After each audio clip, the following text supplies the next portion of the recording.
Good morning, friends. Welcome. Good morning, friends. I feel like everything's on and working. Does that still look like it's sparkling? No.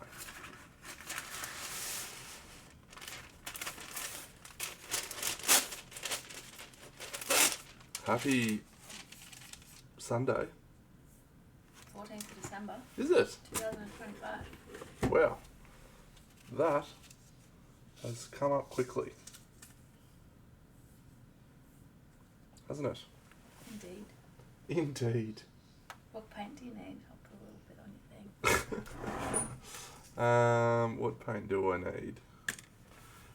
What I need is this one and this one. Don't squeeze too much of it. Just a little dab.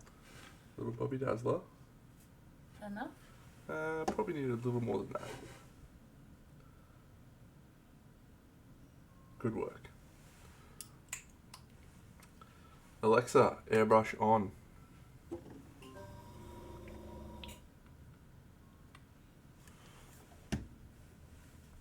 So today we're painting Grimcoven. Also, I've changed my camera settings. It's now in 4K, which is crazy excessive, but did Ellie just fart? Yes. She's guilty. Hello, Gone Beyond One.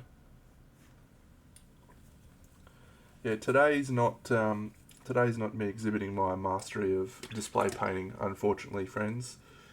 Today is all about painting gaming models. And this is what they're going to look like by the end of it. Hopefully.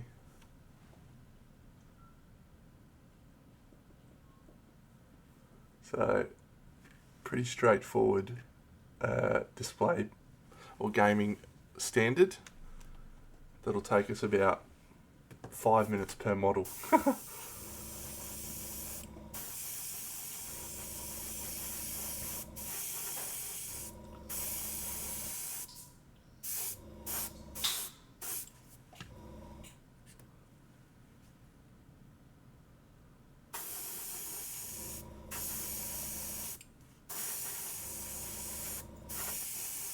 And so these are models from a game called Grimcoven. Grimcoven. No, it's not Coven, Mossy. I'm pretty sure it's Coven. Maybe it's a form of mastery. Who's to say?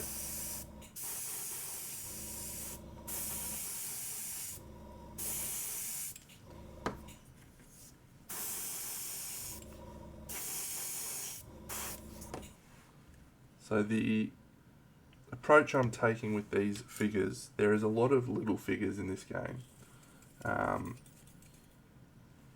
Little minions, and then we've also got terrain, and we've got little companions. And so I am just trying to get through those in a effective way so that I can spend a bit more time on the cool figures.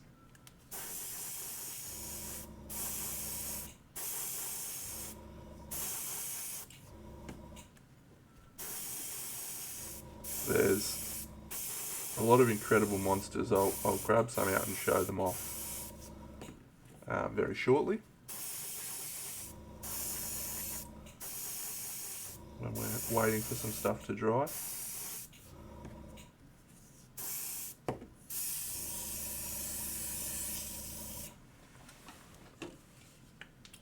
Because this is going to be a really fun little while of painting these figures. I think this will probably be our focus. I mean, I've got the 7 dwarves I do want to polish off, so that might be one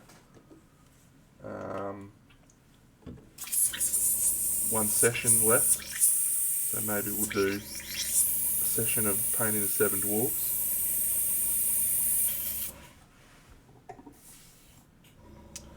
Speaking of the 7 dwarves, here they are. Yeah, so this might get done. I just need Probably another day or another session with these little guys. Just to do, there's just lots of little things left, right? So finish the teddy bear, finish the books, finish this little guy, finish that red clothing there, finish this cloak here, finish the candle, and then just some airbrush wizardry to smooth and polish things off. So they're quite close. So that's fun. We'll get that done soon. And then they can go in the pile of things that are available for sale. Not that many in that pile. But yeah, these figures from Grimcoven are really cool. So this is the Chimera. It's a 3-headed monster that's quite fun to fight. I've fought every monster now. But yeah, we've got things like this which I haven't decided yet. So this is a vortex, a swirling tornado of stuff, and it's got this clear red plastic. So I'm not sure if I just paint the base or if I go, yeah, I don't worry about this red plastic, and I'm just gonna paint over it. But then there's green plastic for these little portals. So I'd have to paint the green portals, and then there's other red bits. This one's probably the hardest one to paint, I think, and this is a little stand for your little guys to stand on, obviously. But yeah, I'll show off some of the bigger monsters in a bit, where we're going to focus on knocking these over.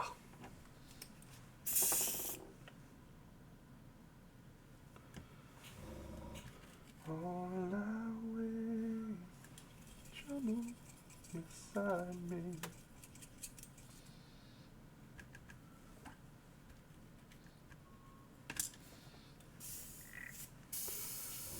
So I did my first 8 of these yesterday, day before. So I've done 8 of these little guys, and I just tried to do as quick as possible. And so there's a few little things that help that, but my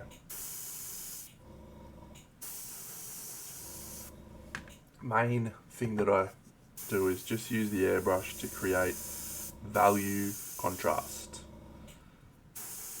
What I've found though is if you use pure white, and I do have a white ink, that the models lose interest. So by using this colour, which is a purulent yellow, it's got a bit of warmth in it, you still get a contrast.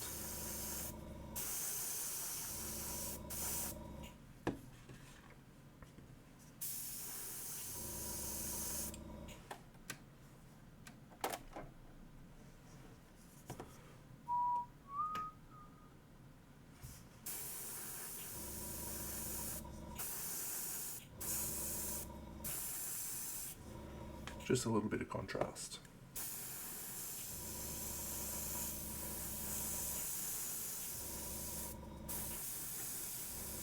And this is basically my approach for painting gaming figures now. I guess you could call it kind of a modified sun drop.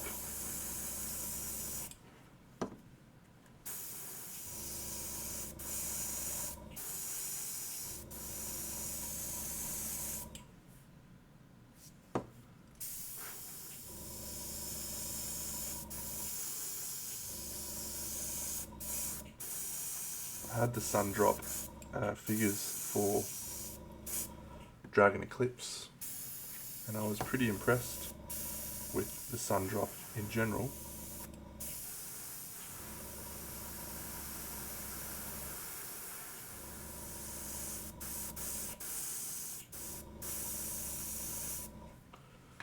But I buy games like this so I can paint some of the models.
Alright, that is airbrush completed for the first part of this process.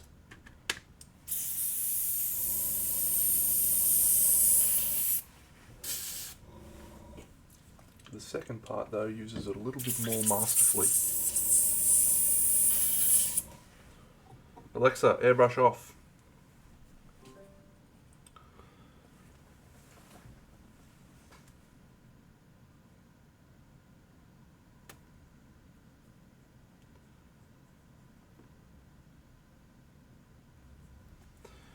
Cool.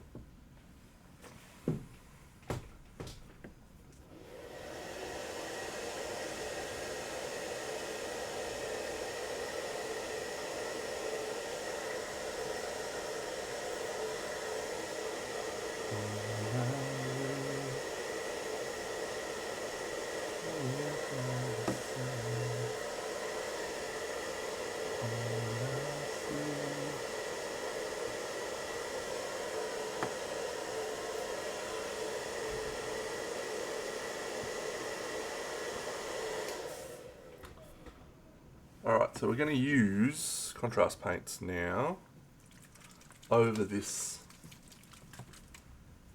and that is going to create the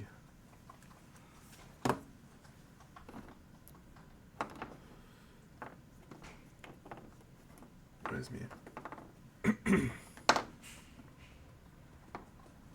Gore grunter, a black, yes, excellent. So I need silver grey. Is Ellie coming? No.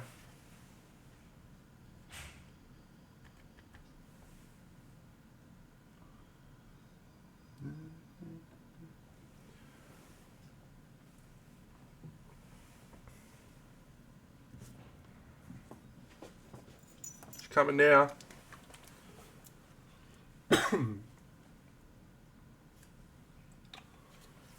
Alrighty.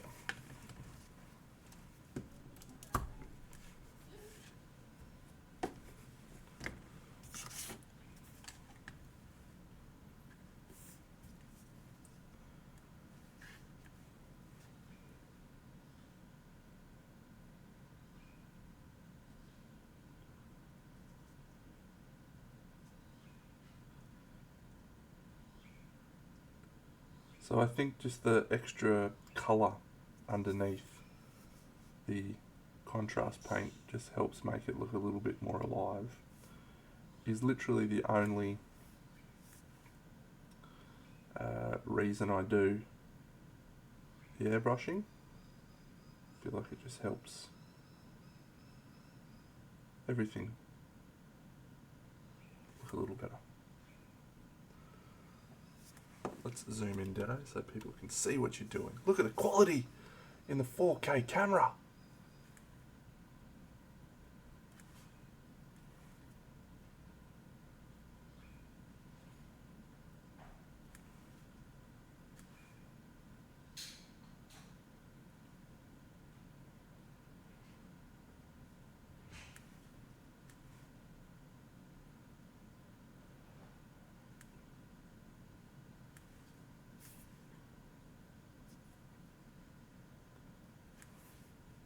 So there's two different types of, these guys are called minions.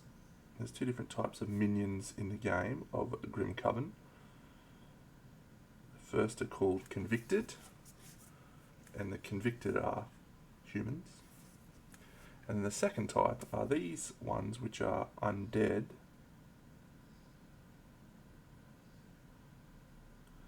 And the undead are a more difficult type of minion.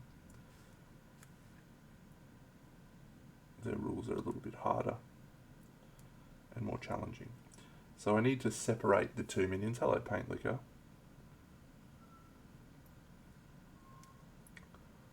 In the play experience, so you can easily tell that if you're facing against undead or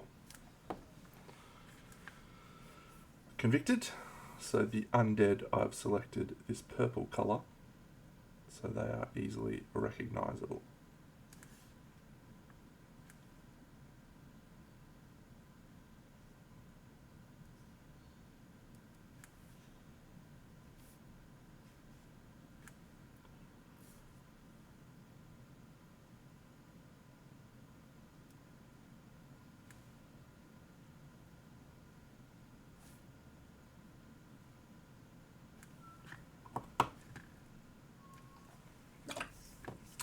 Great. That's easy. Now this one, we're going to use a Gorgrunter fur. These guys are less detailed than Convicted. So we're going to use just a straight wash over this. But I find that using contrast paints straight from the pot is very intense colour, and I just did it for that purple because I wanted the purple to be a lot more prominent. But for these little guys, I don't want the purple to be quite as prominent. I just want it to be, I don't want the colour to be prominent. I just want this to be a tint on the overall colour.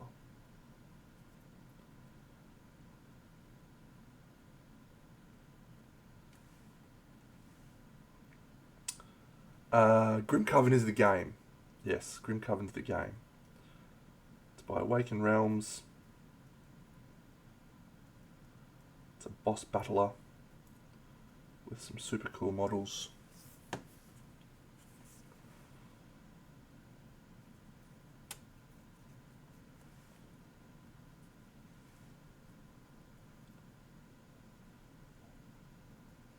I'll show off some more of the models soon.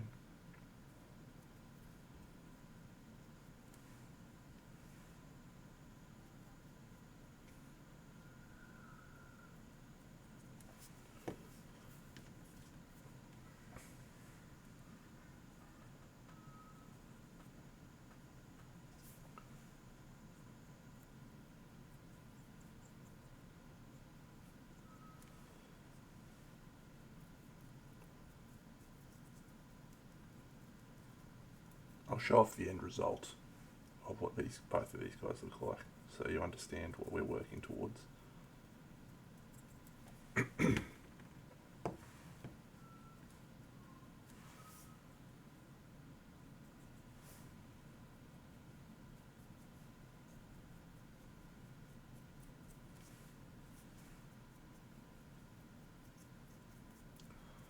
I do think that you could achieve exactly what I've just done with the airbrush, just with a normal dry brush, and it would look just as good.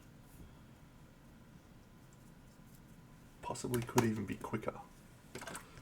Yeah, so this is what the two types of minions will look like. This is the Convicted,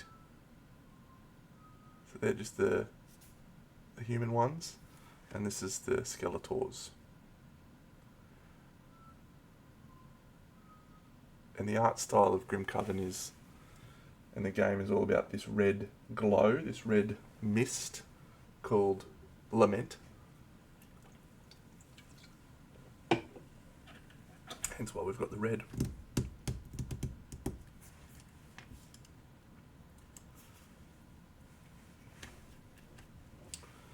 It is some fun OSL, and we're going to learn how to do that.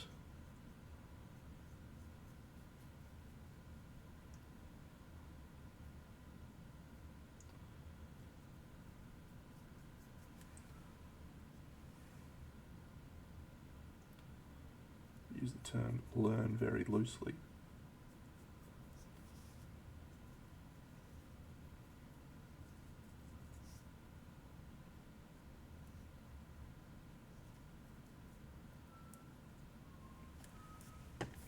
Exactly what I was inspired by, yes. Cursed City and this game have a very similar art style.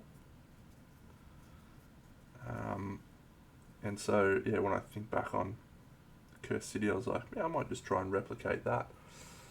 The only difference, really, was that the Cursed City models were Games Workshop plastic, where the detail was just sublime.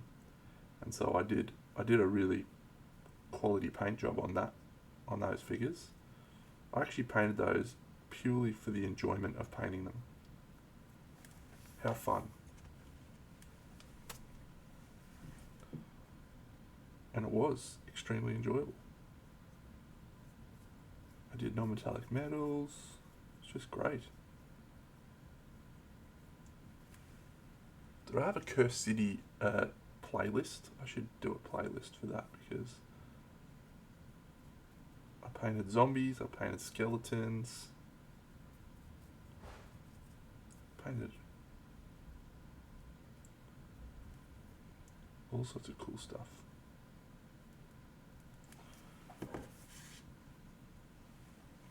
So this colour is silver grey.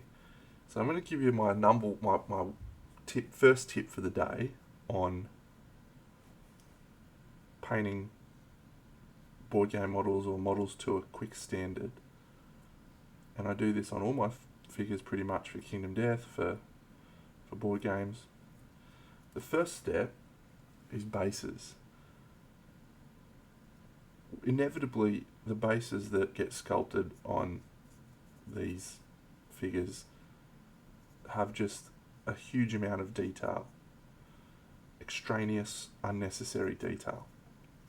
They do look cool though, right?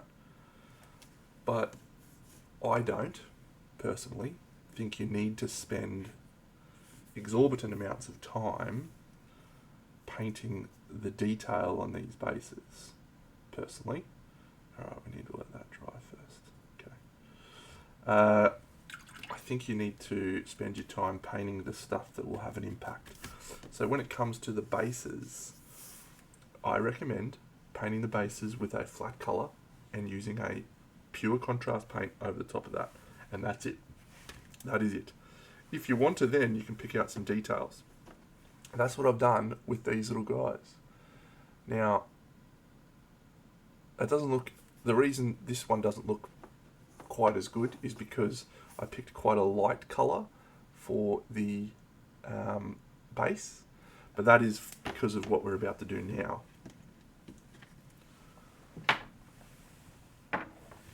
I need to let those dry for a little bit more. Actually, I might just hit these guys with a bit of hairdryer.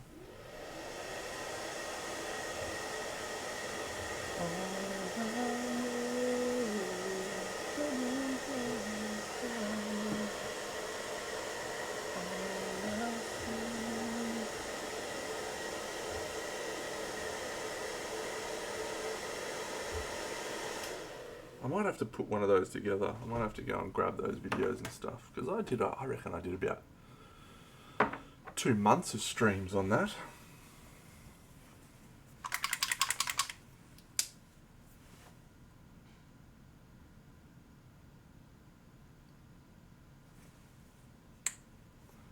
Here is the secret sauce for red paint. This is the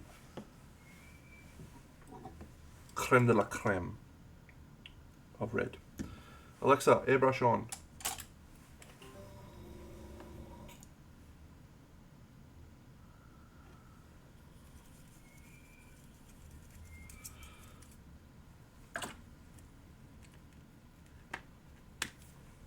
Oof. Alright, so now what we're going to do is turn all of these little guys, which I've just done pretty basic jobs on, into looking sick. Purely because we're doing this red glow effect.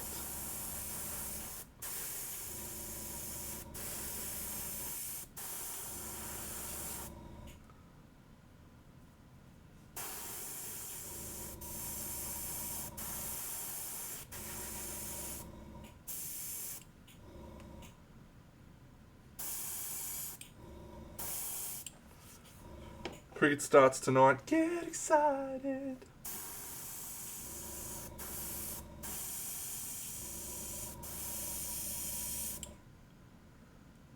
And now you can see why the white base got chosen, because it's going to make that red look more vibrant.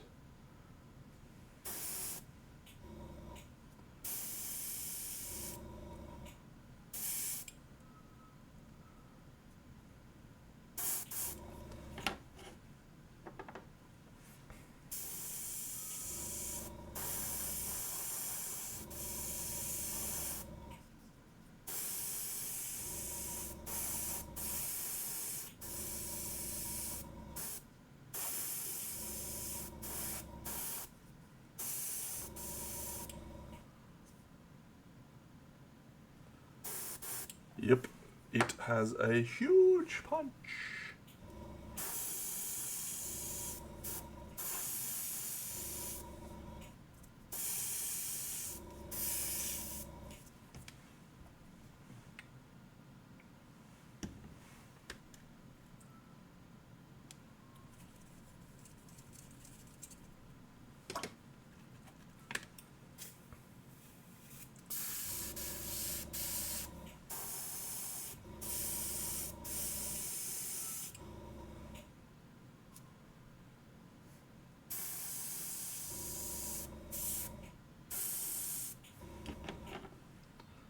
Little lizard.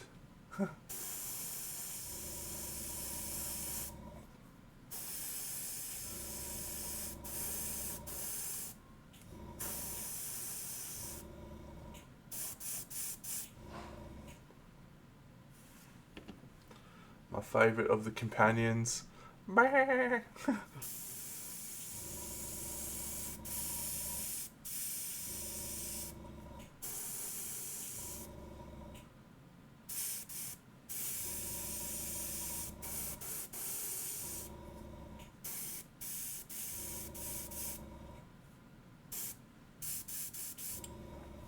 Yeah. Little guy. And this one, which is like some rat, I'm not sure. But I want him to have this little bit being red, so.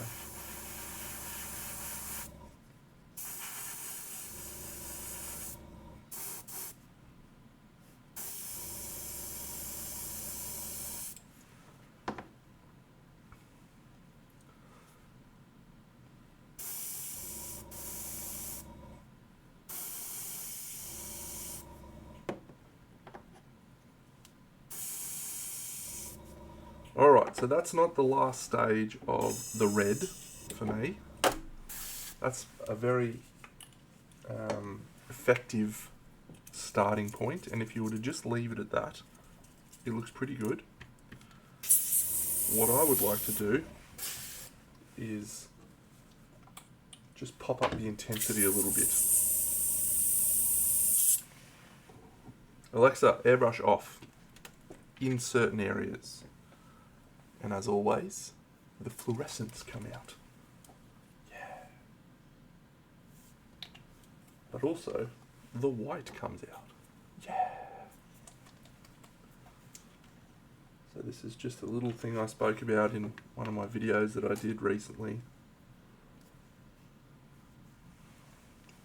We're going to re-follow that strategy of popping on some white.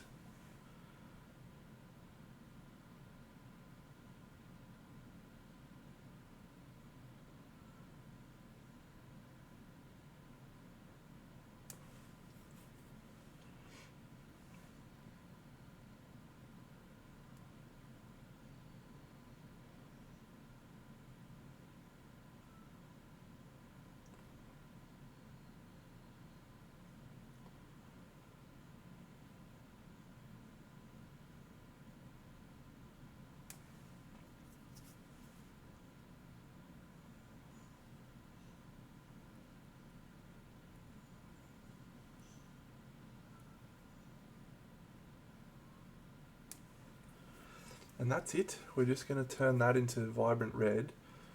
And the reason that we do that is because the light is always more powerful at its source. And so we want to have our source light, which is towards the bottom, just hit a little bit harder.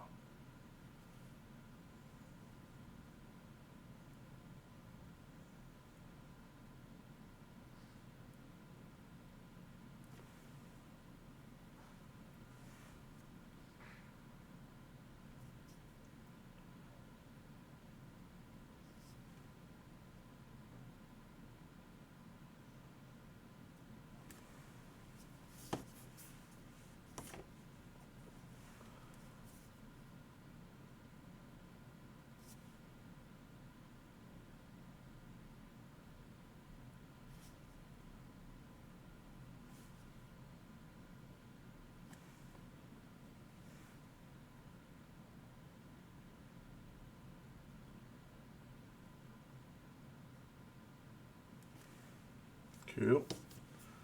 This is a very small step, but I do feel like it becomes very noticeable at the end.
This cat's cool.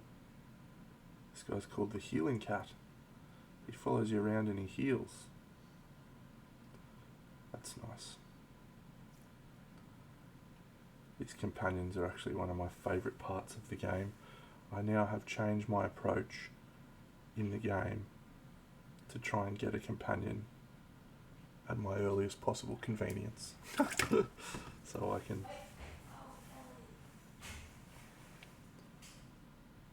have a little guy running around with me.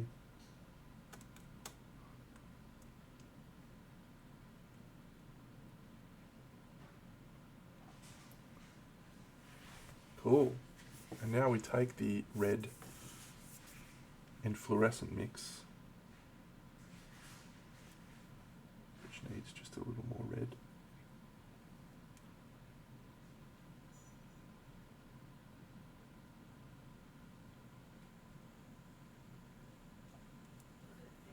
What'd you do? Oh, dog, what did you do? Did you step in some wet grass? You get a random companion. Yeah. You have to hope for luck of the draw.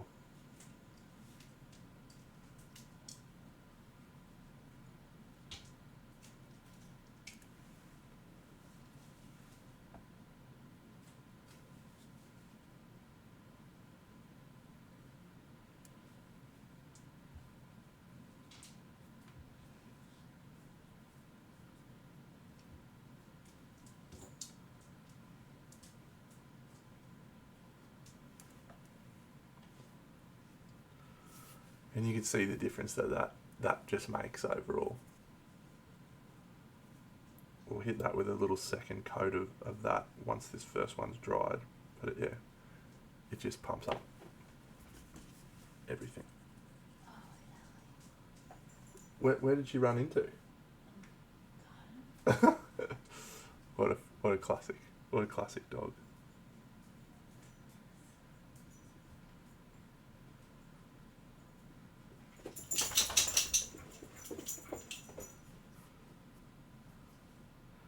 This guy is called the Shielding Lizard.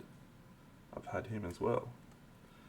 He has armor, and he runs around protecting you with the armor,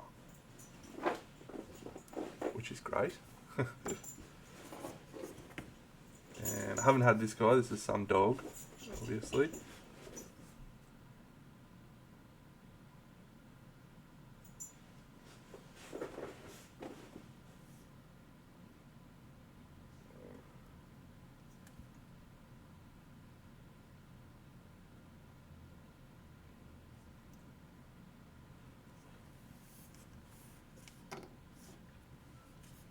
Nor have I had this one. This is a rat.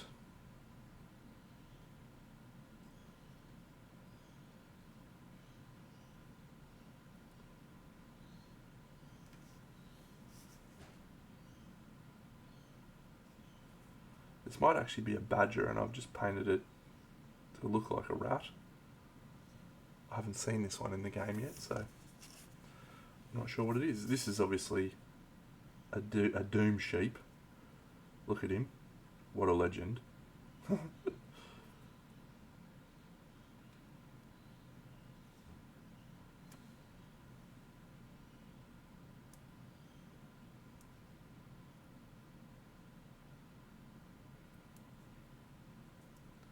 Yeah, absolute jet.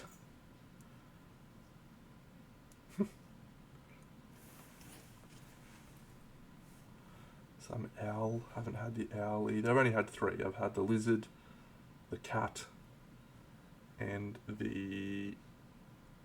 I've only had 2. I've only had the lizard and the cat. I feel like I had a 3rd one.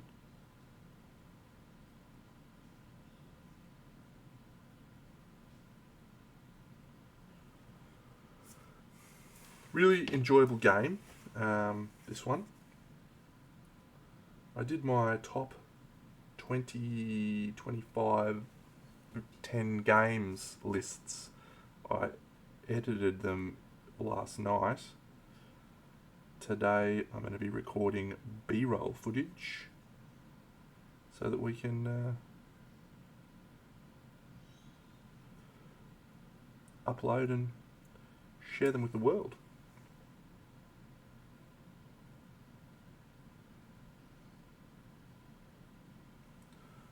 Which is very exciting.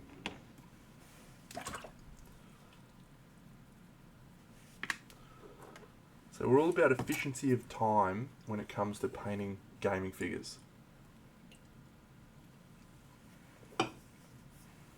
So we're waiting for those little bits to dry in the same way that we're waiting for these bits to dry. So you always want to have time in motion. You always want to be doing something that's contributing towards your end goal rather than waiting for stuff to dry. I might just pop on my phone, have a little bo peep, check out the scrolling. How cool's that? Next minute, an hour's gone by, you've painted fuck all.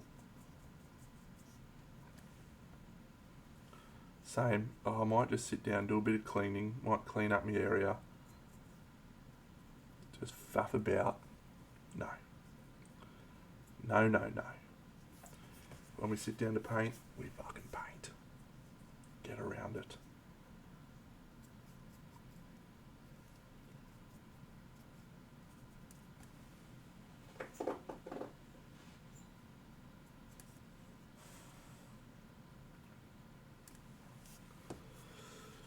No, just haven't uploaded it as yet. Today's going to be a fun day. I'm going to have to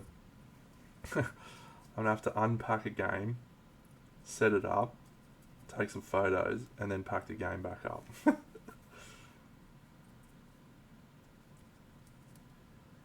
Speaking of, I should charge the camera's battery.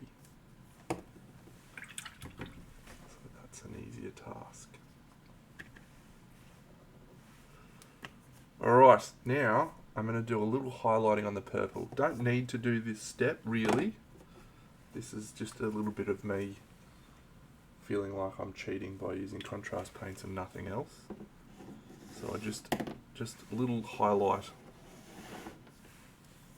on the purple.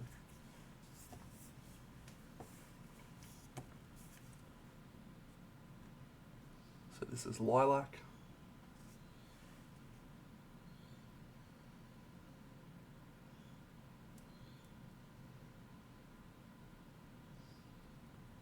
Some of that will be covered over in red, so we don't need to be precious about it.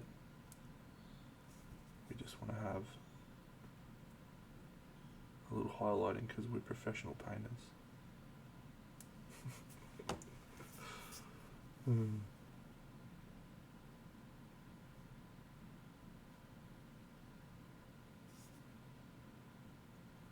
False. This is not my profession.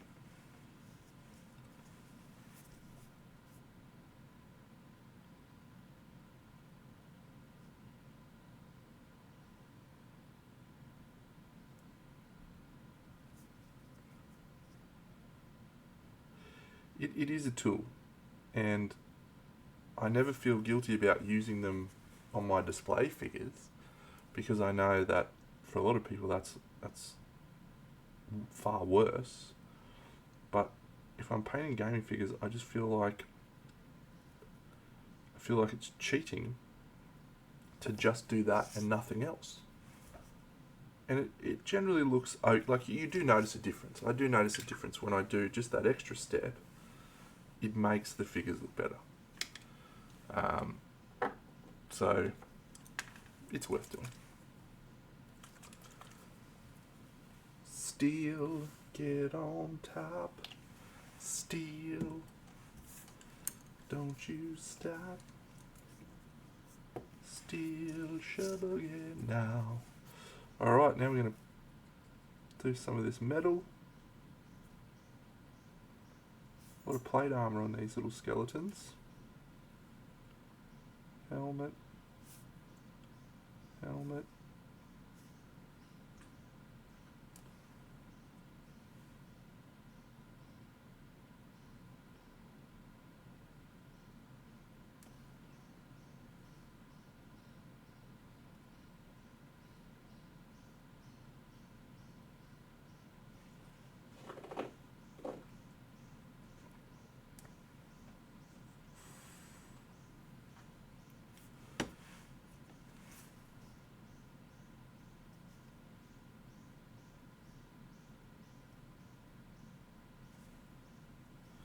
Alright, so 8 figures is about 40 minutes that I am trying to achieve. We're currently at 47, but I've got those other little animals that I probably spent more time on.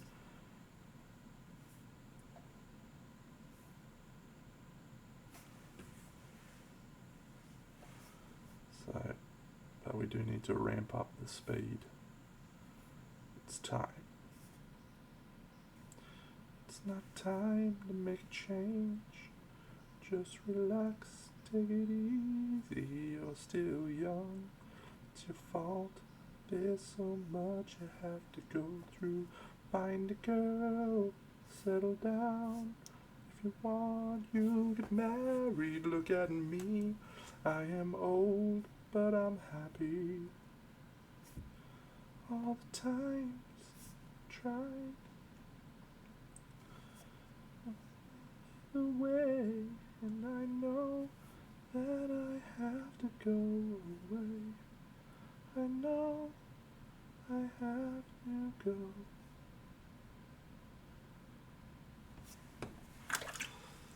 Cool. I'm now going to do the bases, and so I just use Black Templar for the bases. Again, this is purely because I still want it to be basically white, so that it hits the red a little bit stronger.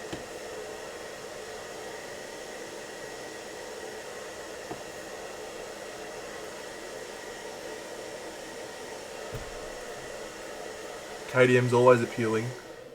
I finished my Nucleope Survivors. If everything goes to plan, tomorrow night I'll be live streaming the Nucleope vignette.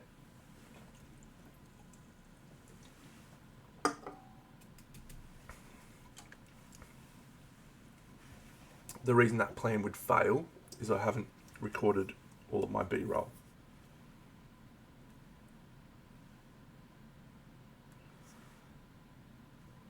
Oh, we need a bit more water in that.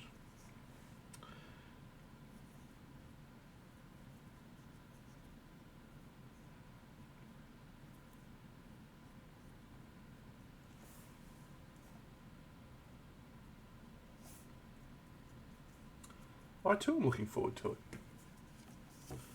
I really am. I have a small concern, which is that I'll immediately want to start a campaign. And I've just got a few other games to play at the moment. I've got a few games that I'd like to play. There's always a few games I'd like to play, but I try not to overdo my KDM. I don't want to burn myself out on my favourite game.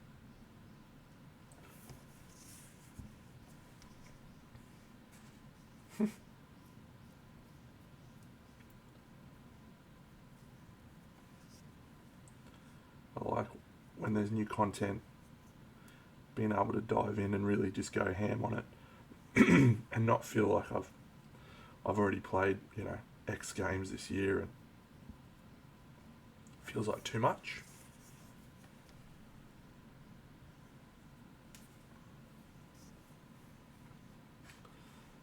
But yeah, then I buy all the new models every month, and I'm like, ooh.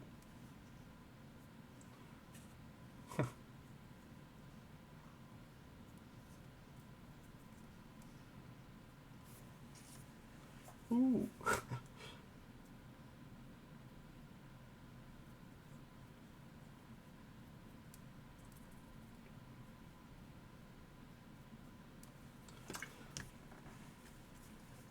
I didn't quite wait enough for the bases on these to dry. It'll be fine because it's going to be predominantly red anyway.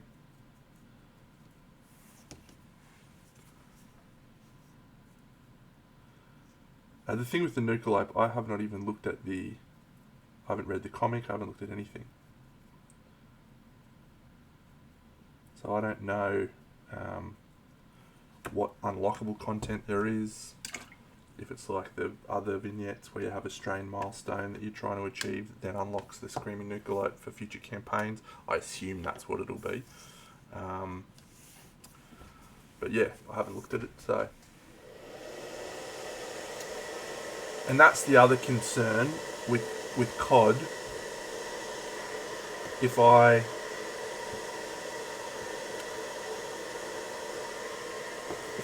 do what I expect I'm going to do when that comes out, I'll probably play 5 campaigns in a row.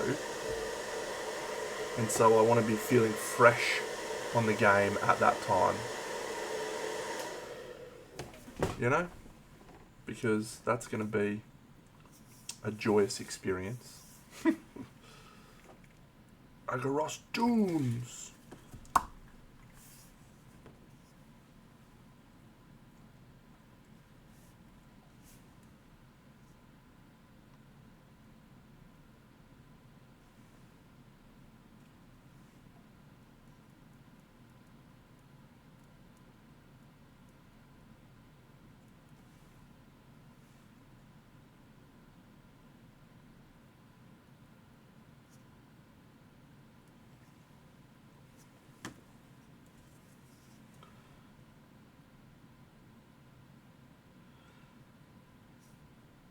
The amount of content that COD promises to bring to the game is just obscene.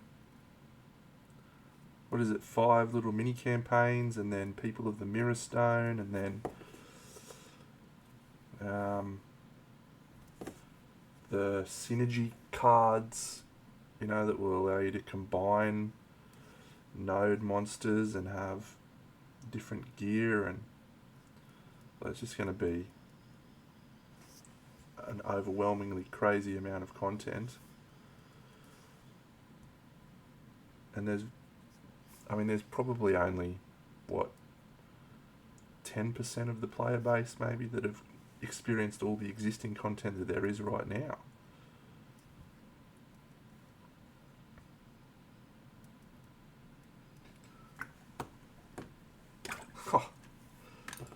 And there you go, you're learning GCE, which by the way is absolutely baller. And I'm assuming you're learning that because it's now on the simulator, maybe.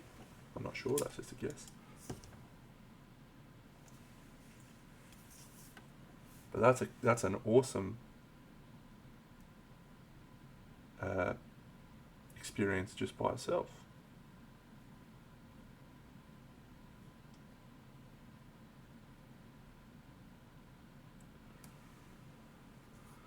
I know I have to go.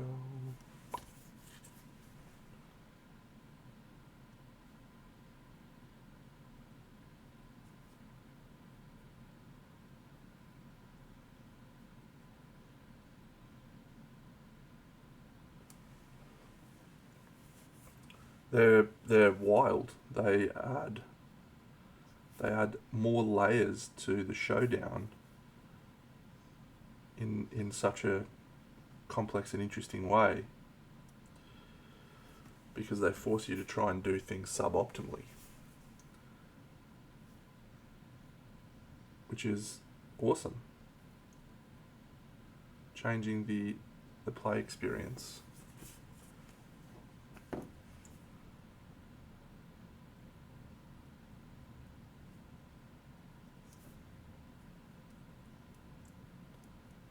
Yeah, makes the game really interesting. And there's the stories that are in there, the lore, the world building. Unreal.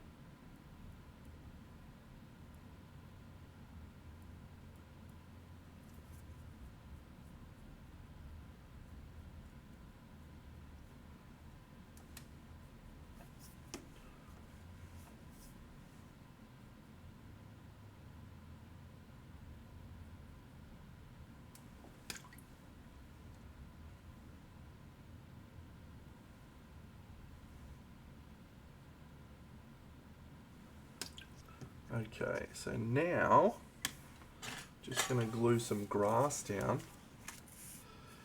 Yeah, the prologue with the little philosophies. It's very confusing for the first time. I mean, I think I did it 3 times on camera just to try and get it right.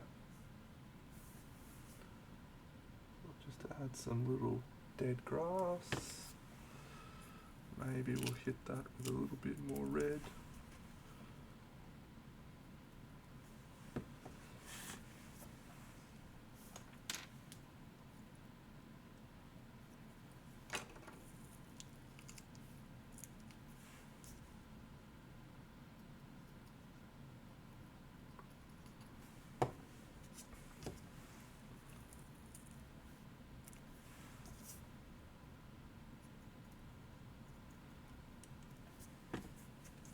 There's a significant increase in cognitive load on Gambler's Chest. And I think it's almost essential that you're using a scribe or a similar. But I've never played on the simulator, so I wouldn't be able to compare what the simulator's like to the table experience.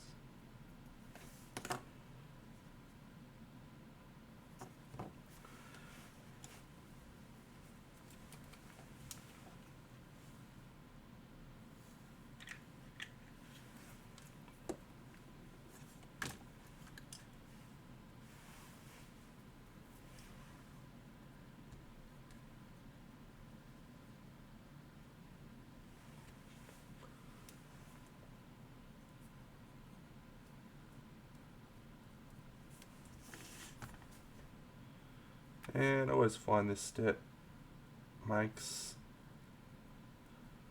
everything look perfect.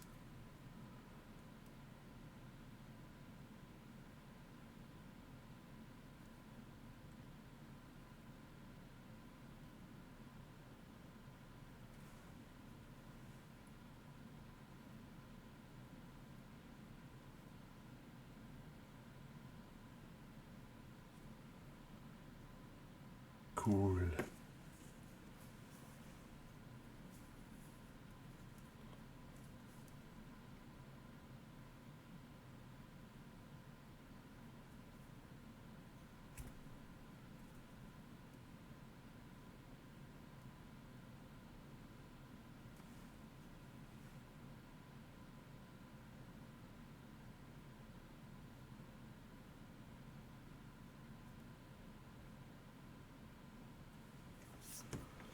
Hey, Craigsog.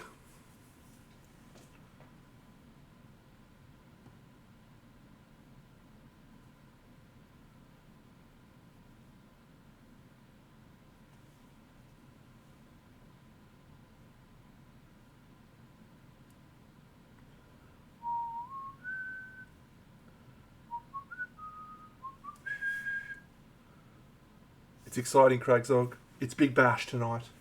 Big Bash. It's back. You.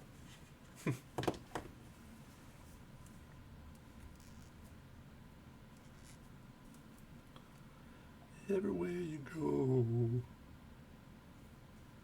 you'll always take the weather with you.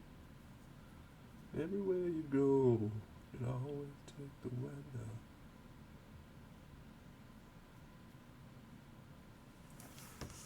Okay, let's go. Good one.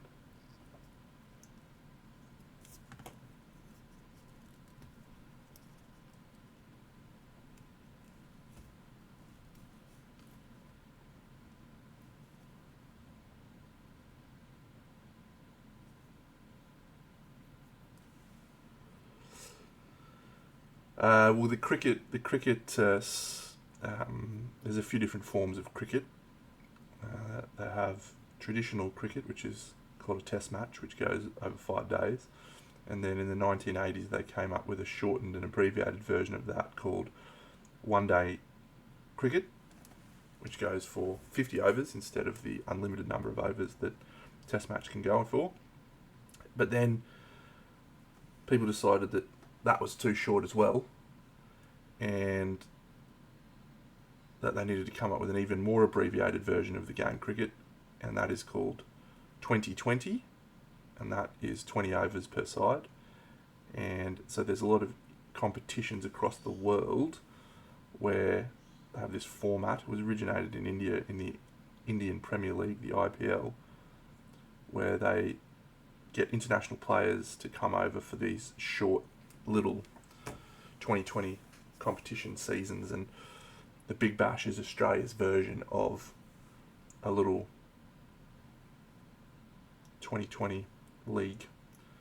Goes for about 10 weeks, maybe less,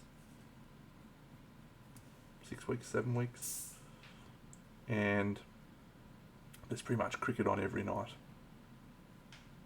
It's the best. Mossy does not think it's the best.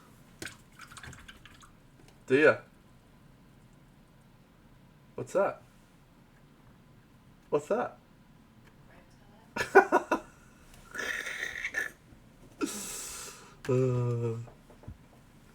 Mossy hates it when I leave the little bread clip off my bread rolls that I get each week on the bench. She got so angry, so she threw it at me one day. So ever since she threw it at me now, I've started putting it in spots that she really appreciates. Like my sunglasses case. You what? My sunglasses case. I should use the bread clip for my hair. Good call.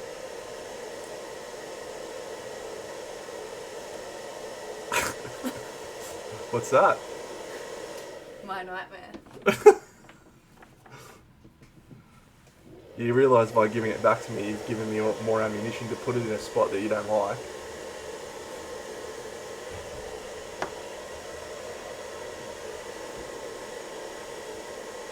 What's going on? Maybe I should paint it. Paint the bread clip?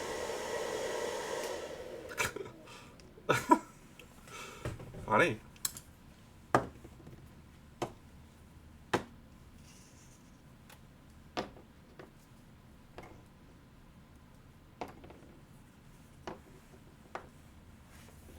Alright, so I'm going to add these to these guys first so I can maybe catch a little bit of red on their bases, because I think that'll be cool. Might need to just go, yeah, that should be okay. Or do I not want to do that? Maybe I don't want to do that. Yeah, I won't do that.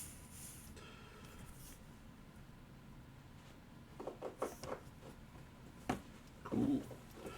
Cool, man. Never. The Mossinator is not right. This is designed to irritate her.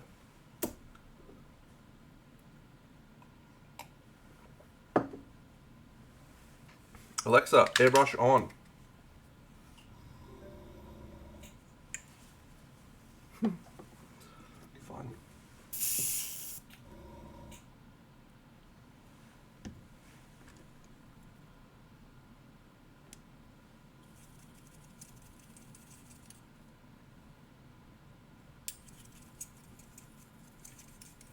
You know I'm red, really, really red. And the whole world has to answer right now just to tell you once again, who's red? I keep trying to find ways to use that on figures, and I just haven't quite figured out a way to make it work. Anyway, all right. So, what direction? We'll just go all directions.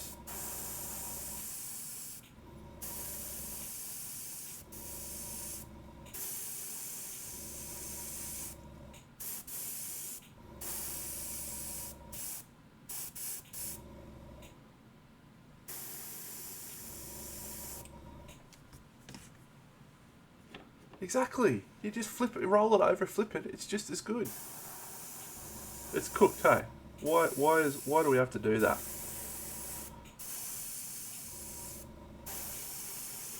Also, he's just being difficult. No, you don't need it. You don't need the bread clip anymore.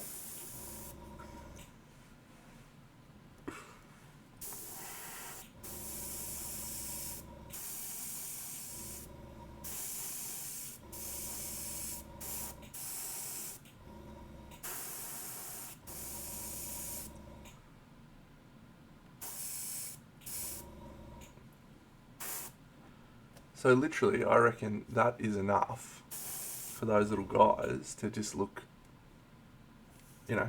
fine.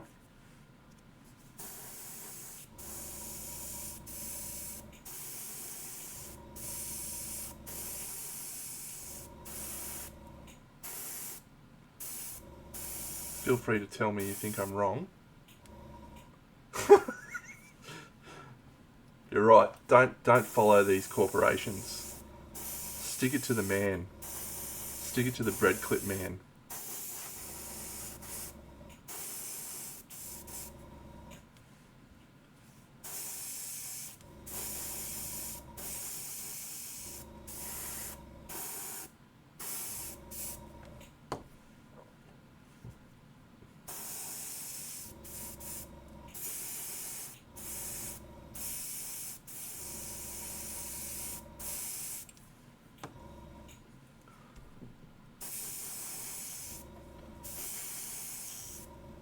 Oh, just a smidge too.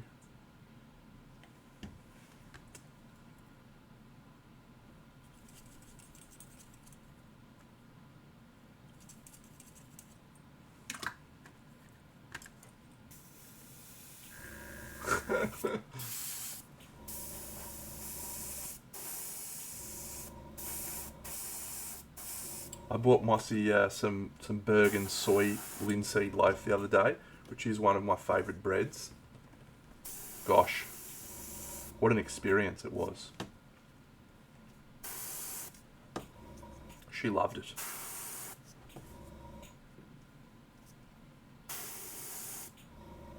Treat 'em mean, keep 'em filled with Bergen soy linseed bread loaf is my motto.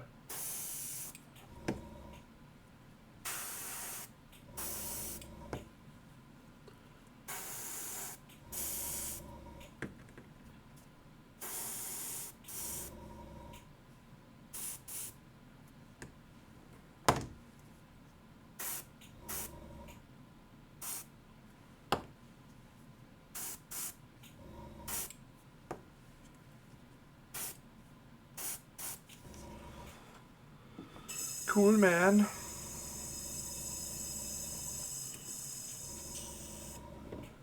Now we do the white, and then we're done. And what are we at? An hour? Probably an hour 20. That's not too bad.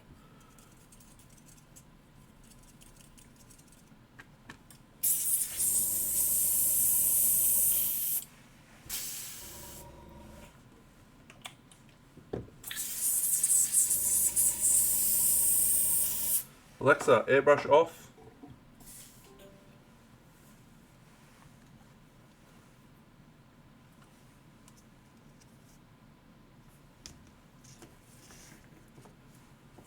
Baby, I was born this way, born this way.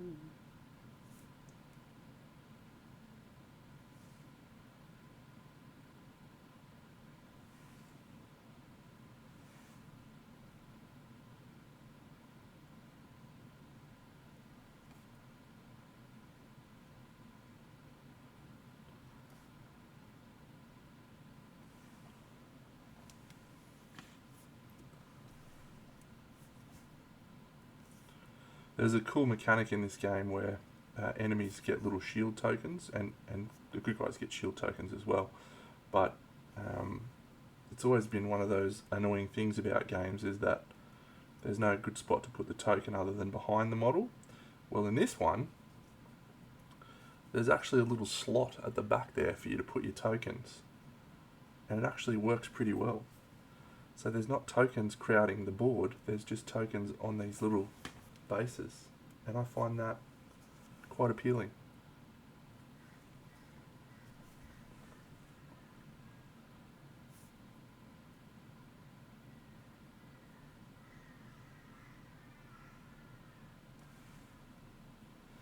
Someday we'll find it, the rainbow connection, the lovers, the dreamers, and me.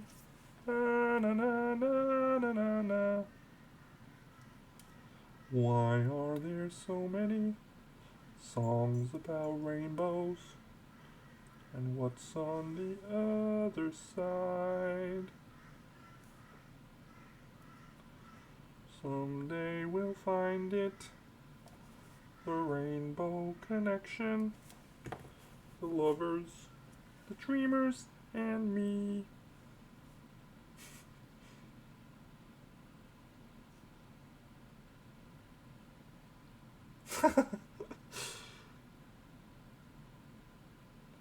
Thank you.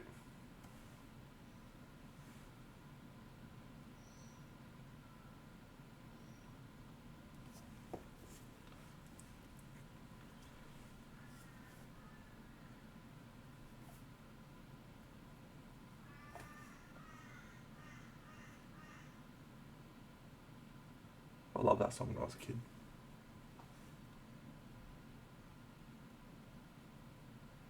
I forgot the eyes, didn't I? Yep.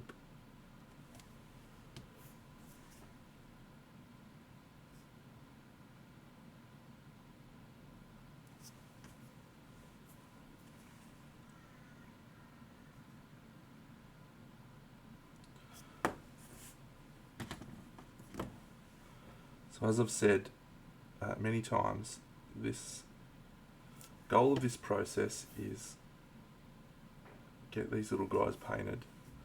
They don't need to be at the level of my display painting. It would be nice. It would be nice if they were, but it's okay that it's not.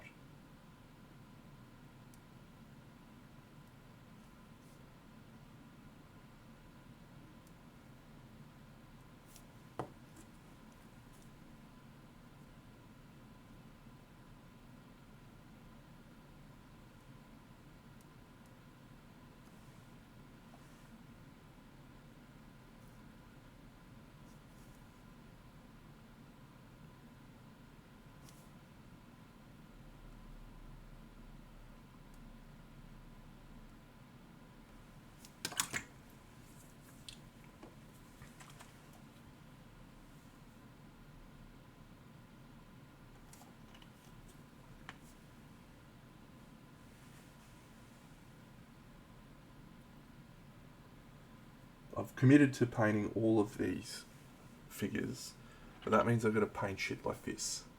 This is a spinning ball of death. I'm not excited about painting that, but I'm going to do it. It'll take 6 minutes.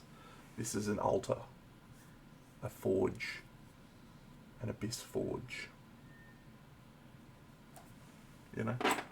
Some coffins. They're cool.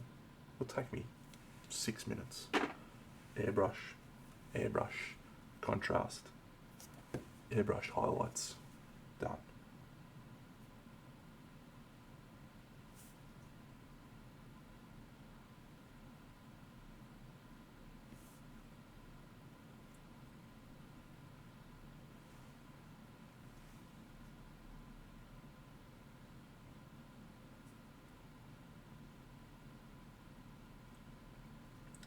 I just want to try and get through all the scumbag stuff, all the stuff that's crappy to paint, so that I can actually spend a bit of time enjoying the cool models. And there is plenty of cool models. Here is an example of one of those cool models. This is the Technomancer. Awesome. And the monsters are sick.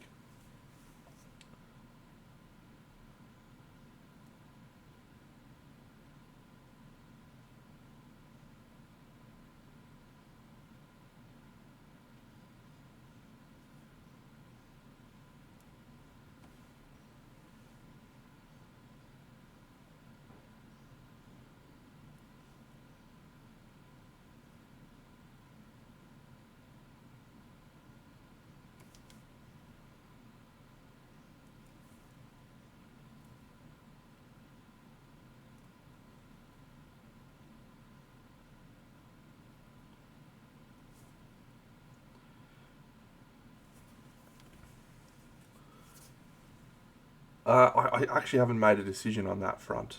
I think I want to see what it looks like when it's been glossed. Because if most of the time you have that transparent stuff, if you hit it with a gloss, it looks even better.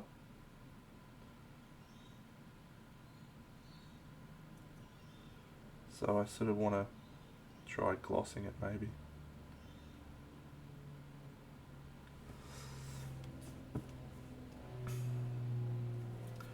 It's not quite reflective enough, and if the edges were transparent, then I think you'd see through it. I think it'd make the effect of it look better. Yeah, that's what I think. Worth a test.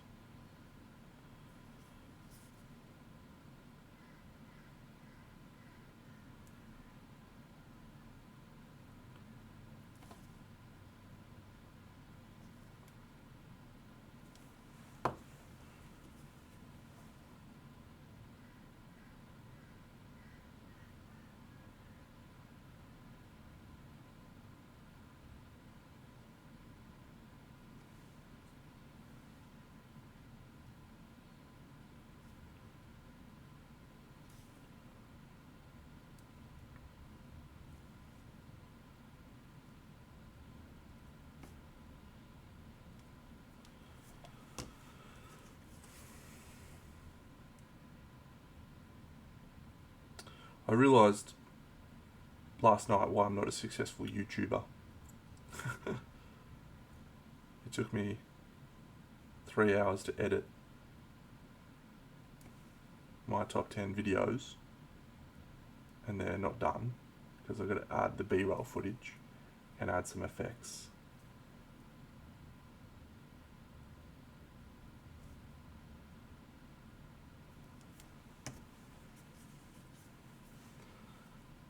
And I just thought, I'd rather be playing a game right now.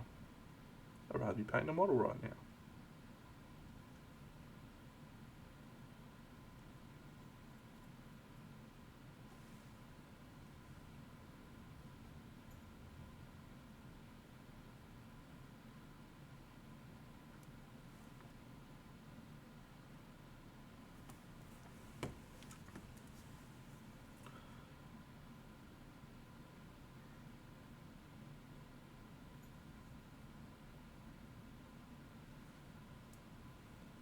And that is why my YouTube channel is just okay. I'm very proud of it. I like it. I like the stuff I do. It doesn't grow at an exponential rate. I don't get hundreds of comments on any video.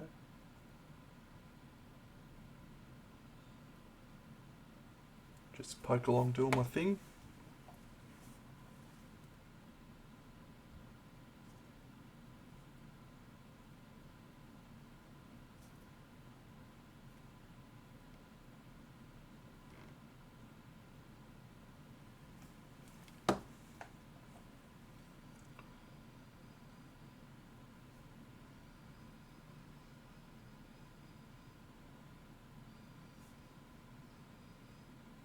I tried to do a little bit more community engagement stuff recently. There's always a poll running on what game to play next and that type of thing. Well, I've observed it in many channels, as I'm sure you have, where the channel starts off being something really that you're passionate about and you're dedicated to, and the love and the joy of it comes across, and then it becomes successful because of that love and joy and because of what you present, and then people monetize it, and it becomes about, well, how can I turn this into a living? How can I create this content machine? And then your videos stop being about the thing that you were passionate and loved in the first place, and it starts being about creating content. And I'll use an example in Miniac, who does still do stuff that I enjoy watching, but doesn't really seem like he loves the hobby anymore.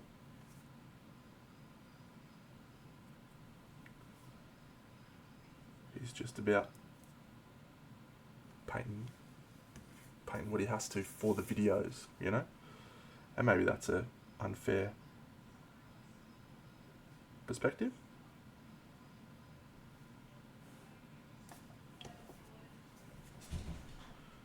Maybe.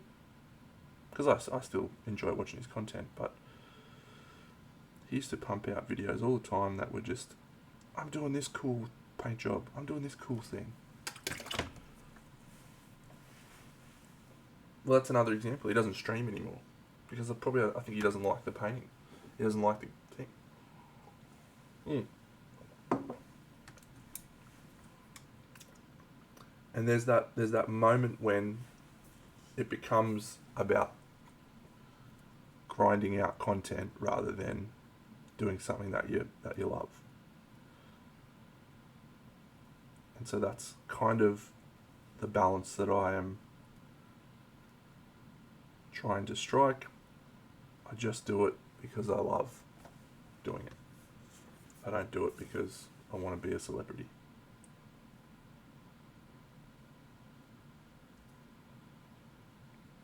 And I'd be happy to share my revenue that I make through monetization of my YouTube videos, subscriptions on my streams, etc.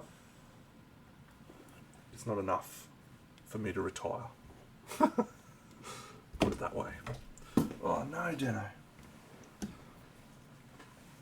Yeah, Trapped Under Plastic's great. I've got a couple of shout outs on that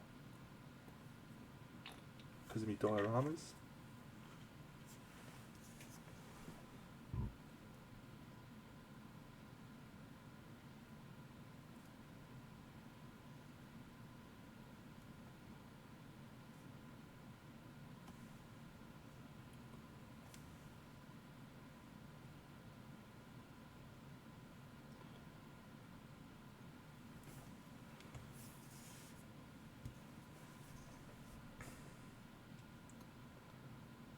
Yep. Well, I've never painted a Space Marine on the channel, to my knowledge.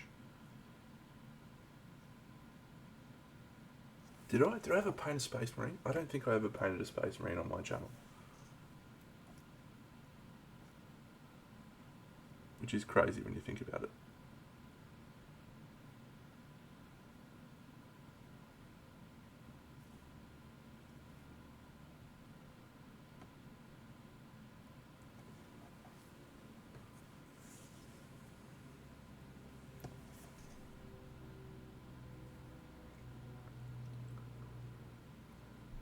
I've got one sitting over there to do.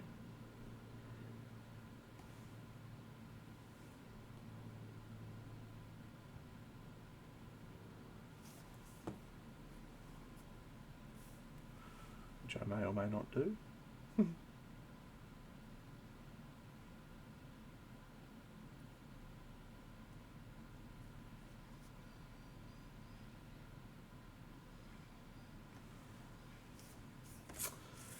Is it still available? I haven't bought it yet. I do like it.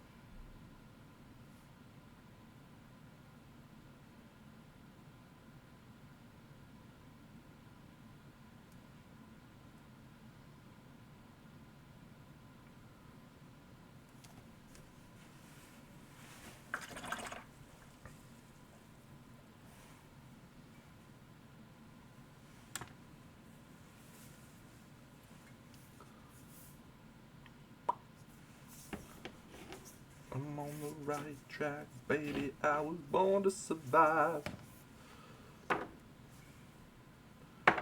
Baby, I was born this way. Alright, hour and a half. I'm going to call it 8 models, plus I did a lot of work on those little companions. So I'm going to call it 15-ish models. I'm just going to blast these.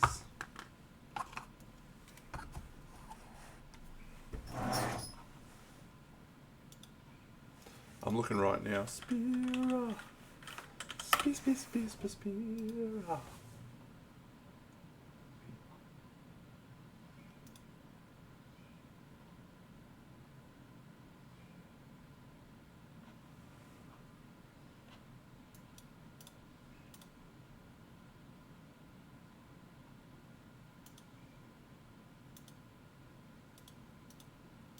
It's a cool guy.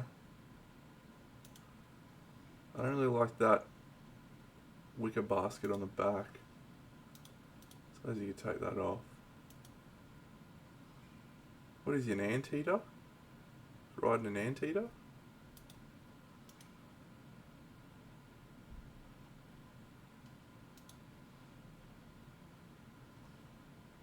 Yes, I don't disagree with that statement. Aardvark, yeah, cool. The sculpting on the basket is ridiculous. I just don't want to paint it. I like everything else though. That little guy jumping off the front, what a legend.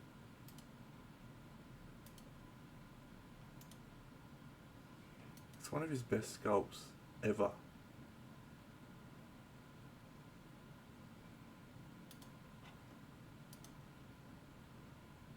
Yeah, we'll go for it.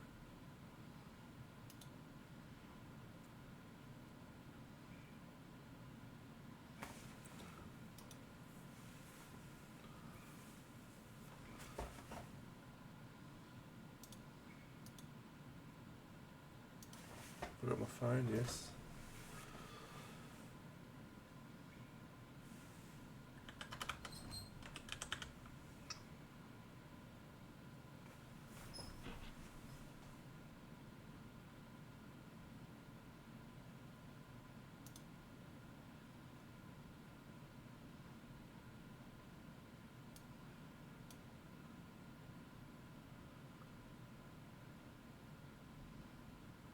Okay, it's ordered.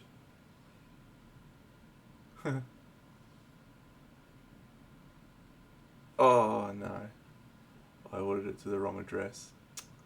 You're a fuckwit, Dano. Why did that happen? Have I got an account with Spira that I haven't updated my shipping address?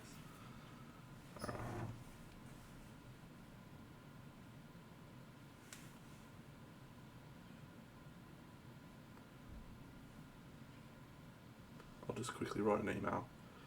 Hi Lucas, can you please change the address on this order? It should be fine because I do get shipping notices for them, and so you can change the address on the app.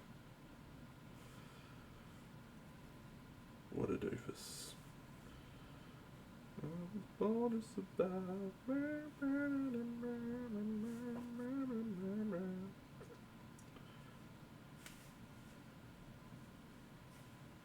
Done, sent, and address change asked. Perfect. That's a cool guy.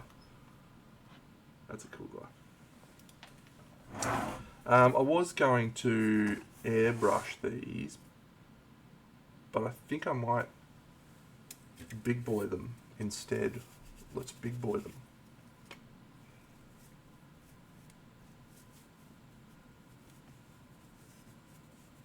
Yeah, the only one I've got underway at the moment is the Seven Dwarves, and I think that might actually be my last Spira that I've got sitting on my shelf, which is cool. I just paint them when they come in, they're just my favourite. Anytime I'm feeling a bit of funk towards painting, I just grab a Spira. So yeah, it's good that we got that one. Good decision, Deno, good decision. Is this going to work? I'm going to need a fuck ton more paint.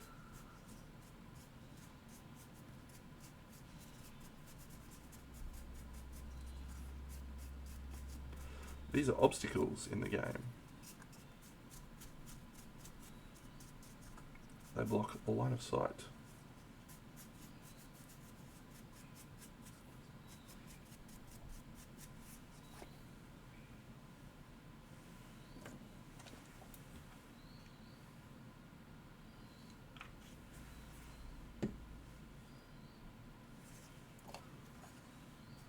A little too much paint.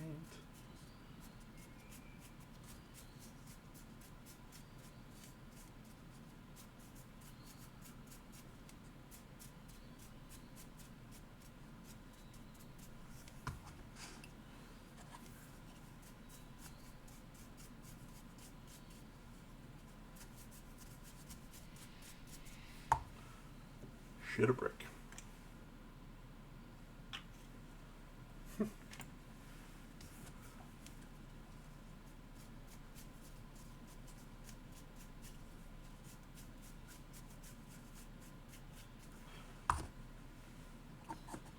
I just remembered there's no more Wheel of Time ever coming out ever again, and that's very sad.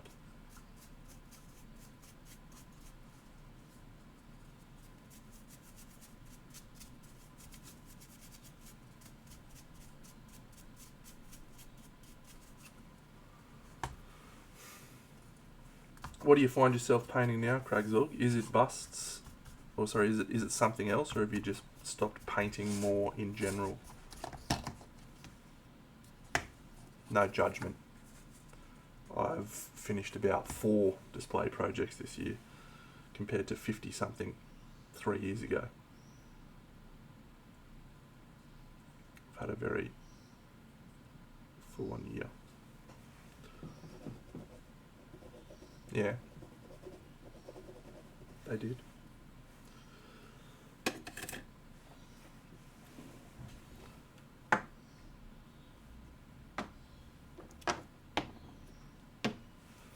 Let them dry.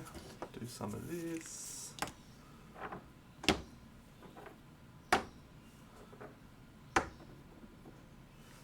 One thing I do like about painting board games stuff is you get this very, very immediate dopamine hit from finishing a project. You get it all the time with board games. Because, bang, that guy's done.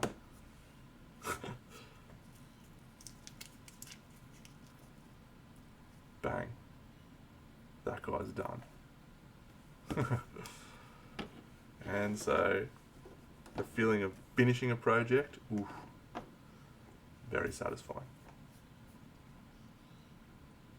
Yeah, I moved house this year as well, and that was impactful on my painting, but it helped as well in one way with my diorama.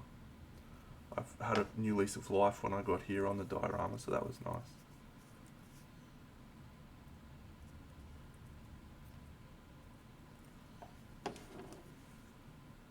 But yeah, that dastardly life always finds a way to get you.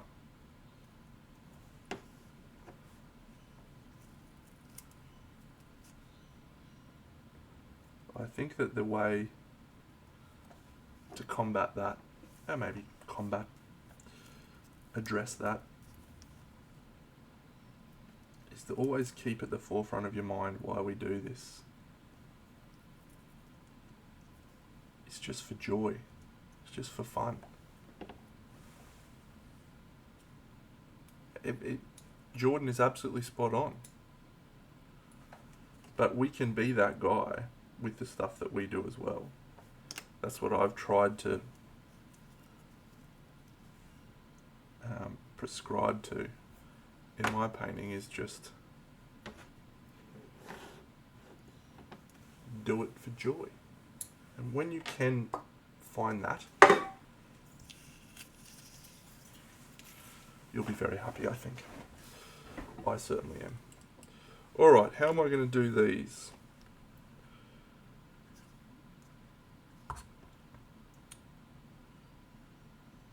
Yeah, okay. Let's do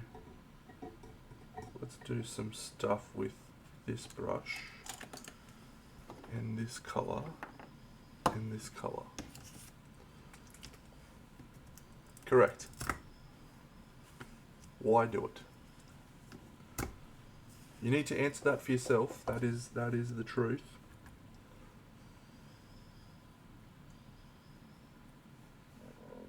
But as one of my favourite motivational speakers, Simon Sinek, says, start with why.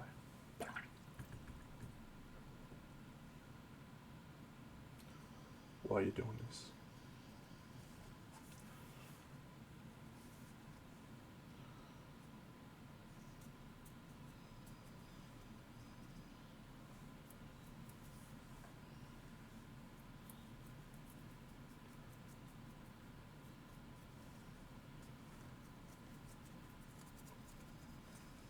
So I'm just adding a little bit more colour into these rocks than I have on the bases, because these are much larger and we're not going to have as much red. So I want there to be just a little bit more happening on these.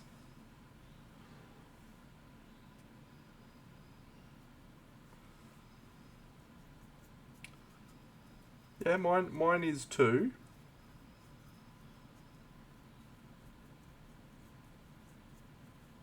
But we can still remember why we do it in the first place.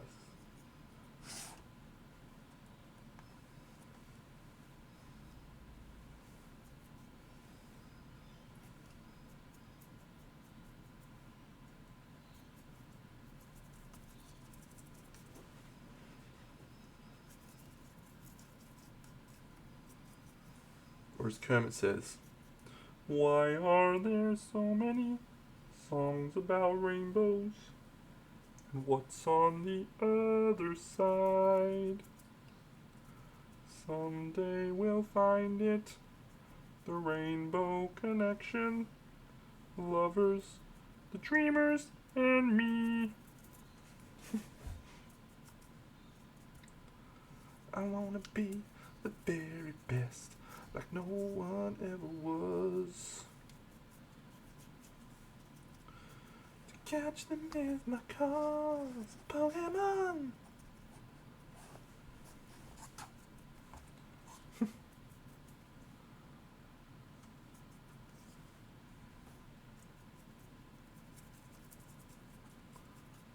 It's gonna be a productive day for me.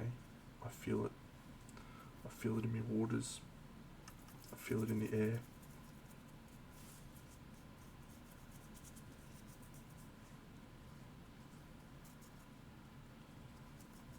My girlfriend's never seen Lord of the Rings.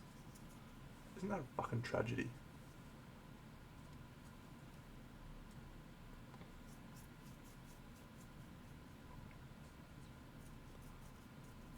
Yeah.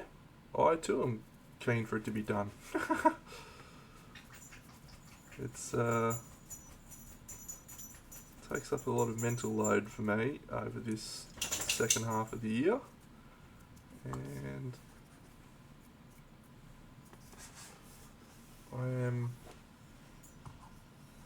probably erring on the side of this being my last one as an organiser at the moment. Never say never. She's just going to hate it though, mate. Like, this is the thing. I made her watch the first episode of Game of Thrones. And the first season of Game of Thrones, the first 4 seasons of Game of Thrones, 5, 6 seasons of Game of Thrones, is just compelling, majestic. And she's like, nah, I don't like it. It's not real. There's not even any orcs in that. Not even any goblins, elves, wizards, dark lords. There's nothing. She will hate it. I know. It is insane. It's fair to say, I have mad regrets. Alexa, no, don't do that. Forget it. You're very beautiful.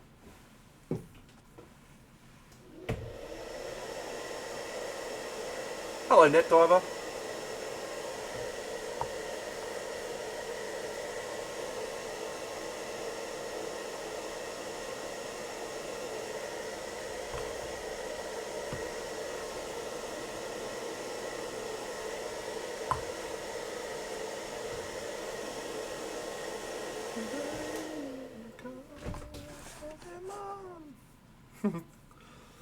Alright, so I'm just going to add some dark brown airbrush sprays on the bottom.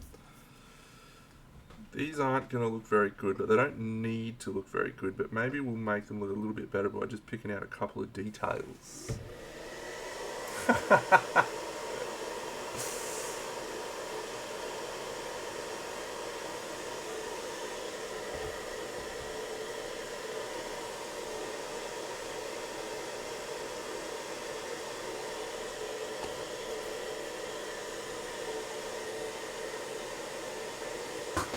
Nice. No.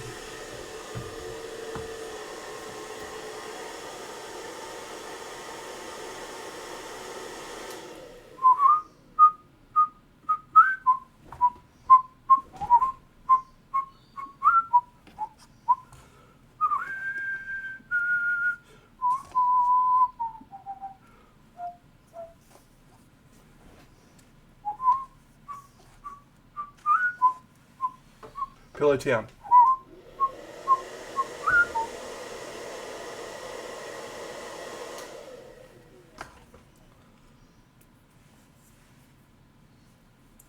Just another great community reference from you, mate.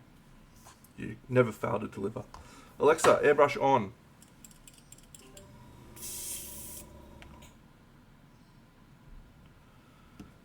Let's go with the armor brown. Doop, doop.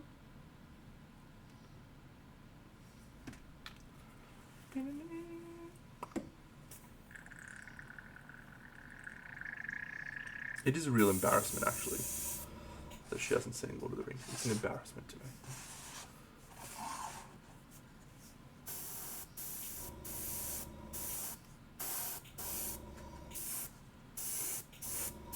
I wouldn't normally advocate doing this while you've still got contrast paint drying, but we'll see how it looks.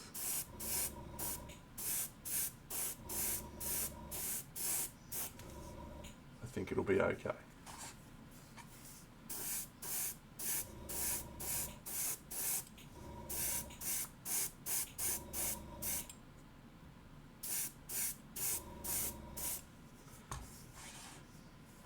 Now tell me, I got a couple of questions. I'm ready for a new series. Stranger Things, by the way, was absolutely phenomenal.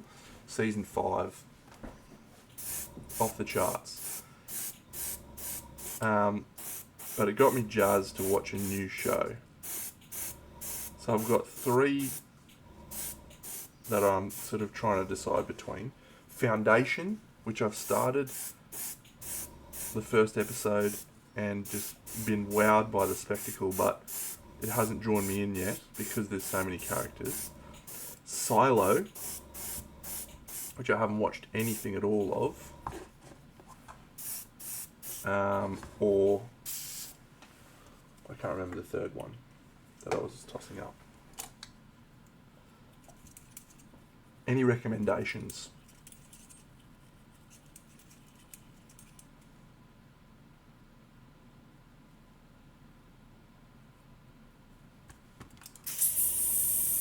Could have been Pluribus. Let me check my app. Not app, I have a file that I put down things I want to watch. Because I forget.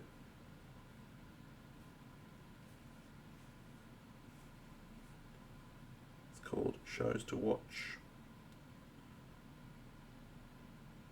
Sandman. Sandman was the one I was thinking of. On Netflix.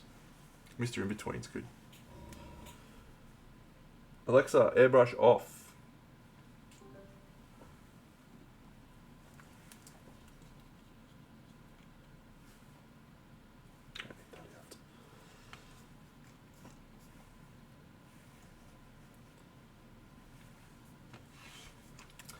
The Expanse is and will probably remain one of my favourite shows ever. I watched it for the first time 2-3 years ago, and I told everyone I could possibly find, The Expanse is the greatest show You need to watch it. It is absolutely riveting television. I could not stop watching it, and it just went in so many directions that I wasn't anticipating, you know? That was the thing about it that I loved. It just did not follow the traditional television tropes and norms. Penguin does sound interesting.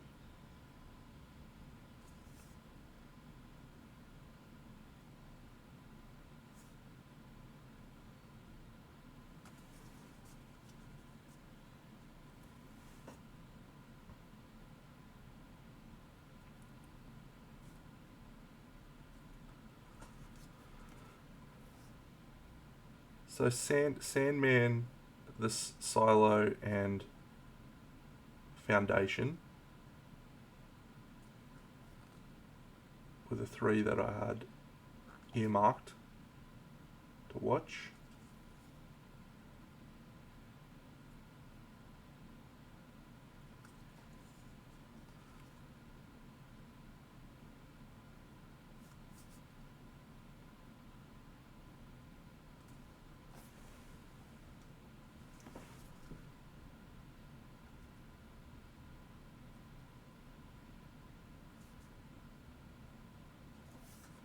G'day, No Mana Man. Mobland? Okay, haven't looked into that.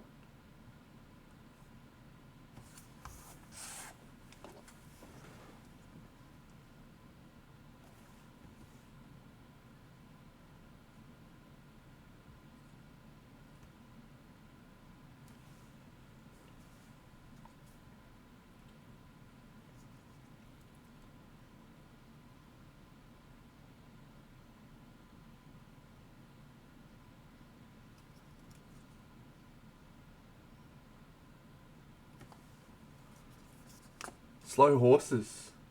It's on Apple. I have not watched it. It's got Gary Oldman though. Heard it's good. Isn't it about like MI6 and stuff?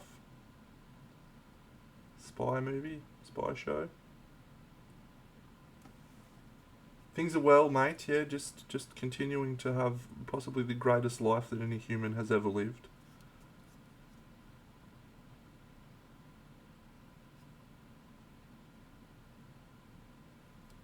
Certainly from my perspective.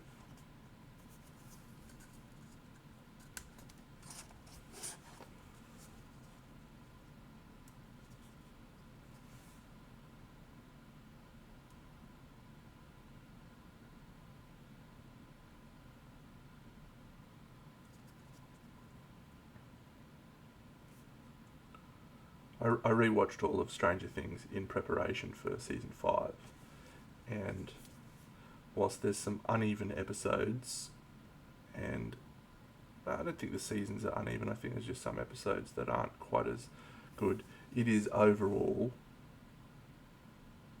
a really great show. It feels like a show that was designed to appeal to people of our both generation and particular proclivities when it comes to fantasy and Dungeons and Dragons. It's just very, very good. Very good.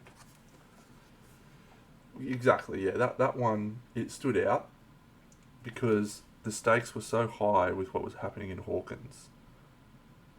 And yet,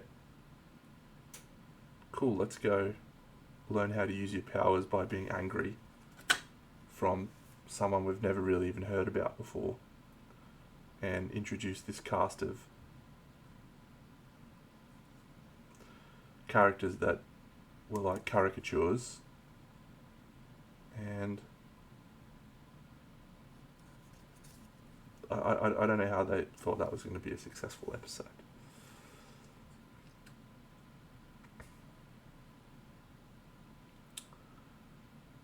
Yeah, if I was to list my top TV shows, it would be Stranger Things, The Expanse, The Game of Thrones. Like those are just absolutely top shelf television.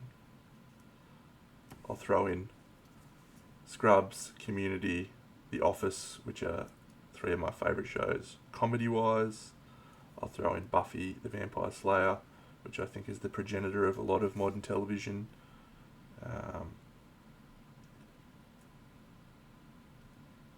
Firefly, of course. But yeah, just looking to add one or two new shows to that list. And yeah, Foundation is getting very, very good reviews. I think the primo season for me of Game of Thrones is season 4. The Red Viper of Dawn is a glorious character.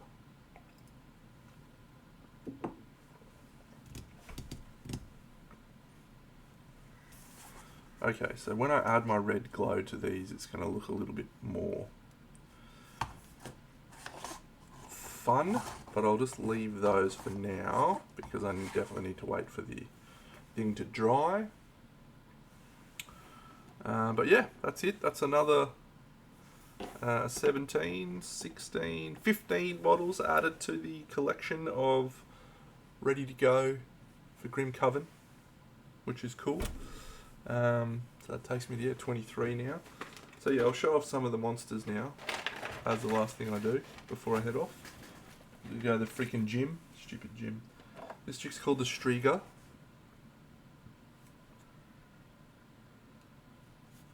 Pretty sick.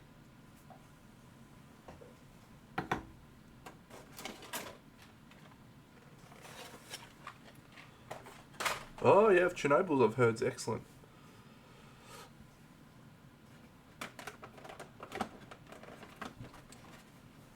Yeah, this one's called the Convergence. It's like a swirly tornado. Ah, cool studio. You've rated it at the perfectly wrong time.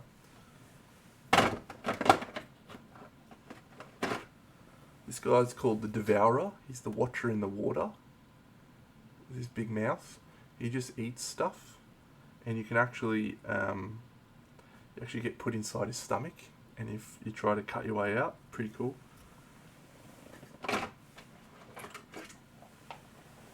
The Undead General. Welcome to Raiders. Yeah, look, as a special treat for those people who've just raided in, who may not have seen my stuff before, hello to you all. I am about to finish stream, but here's some wonderful stuff that I've done in the last few years.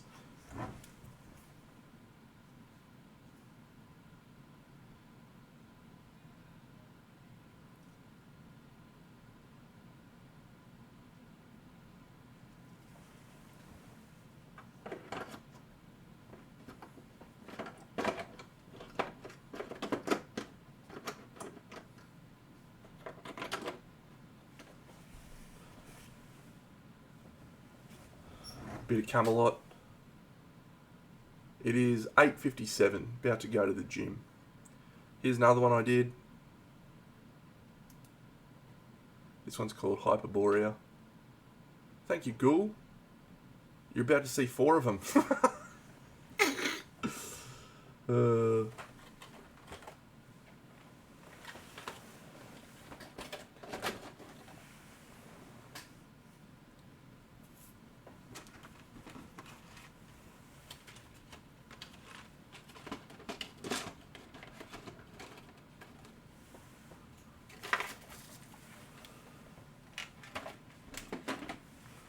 So this one is cool. This is from Chimera and Aradia. That's a collection of some of my favourite models. There's that pregnant Freya. She's cool. She's like the mother of the Hyperboreans, and they're being invaded by these Roman legions, and they've rent the earth asunder with their portal that they've opened up. That was my theory with it. And then this one, Neon Knights.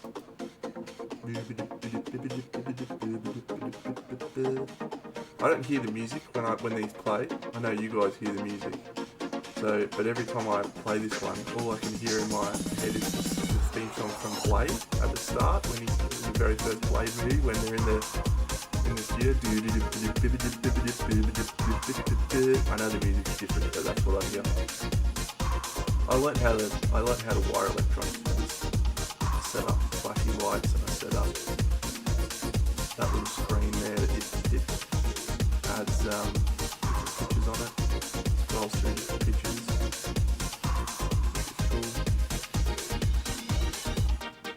Cool. And then here's the last one. This is the most recent one that I just finished a couple of months ago. It's called Dance Macabre.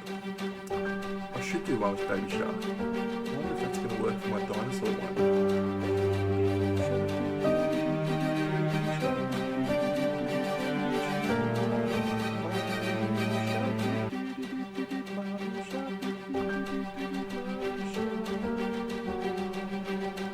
Thank you, Sinister Plank.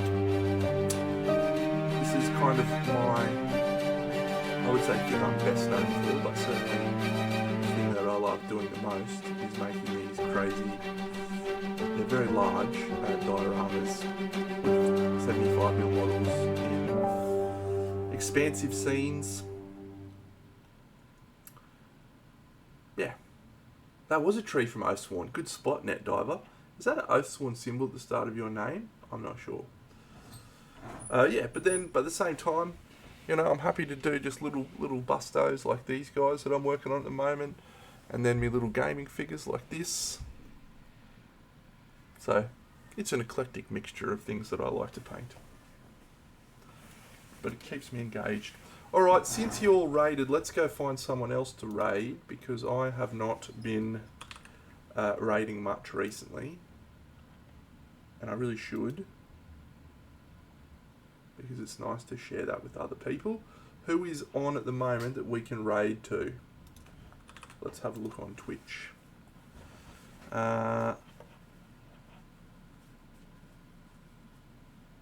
If we search for miniature painting, who we got live?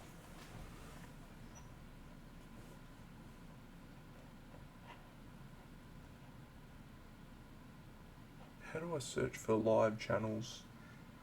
Browse. There we go. Miniature painting.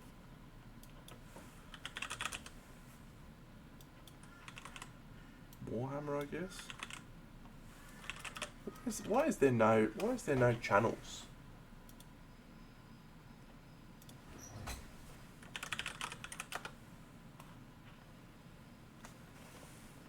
Miniatures and models. Let's look at that category. There we go. Okay. Well, this looks cool.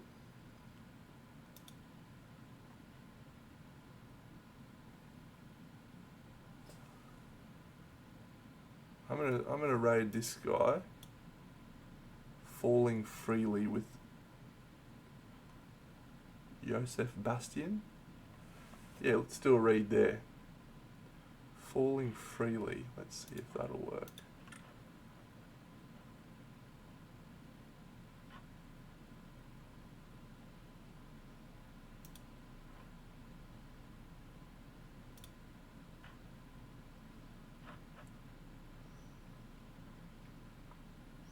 Enjoy, friends. Have a fantastic weekend. I will catch you all again tomorrow night when I'll be playing board games. Maybe even tonight as well. I might play Leviathan Wilds tonight. Catch you all again soon. Big Dano out.